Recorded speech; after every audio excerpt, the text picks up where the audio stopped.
मेरो कविता शीर्षक छ आकावा। कोल आकावा देवालो कोही कोही चाम्दो पुछुक कोही घाँस देचुक जिचो अम्बक तिर्चाल कच्चाको 2 फाक्चल पासा कोको कप्टर जुचुक गोटिया कोही देचुक कोही खोलालम दहल जोको कोही पुछुक इमसेम कोलका बप थियो स्कुले कोही दिन्छु कोही से ब्लान्छु स्कुले कोही दिन्छु कोही से ब्लान्छु आंगु रेन्डे रेसिलो उंगुई ग्यार्छु उंगु खराबलो आंगुई कुई झाम्सी छ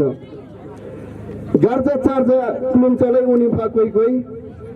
भाना आम्न जातरलो रिबती राख्से हाल्चाय उनी फा कोही इमसेम कोलका बप थियो एक सुकुरको घुर्मी दिचाम कोही दिन्छु सोनको सिलम घिर्लिङ ल चाचाल छाती उटु हम पासै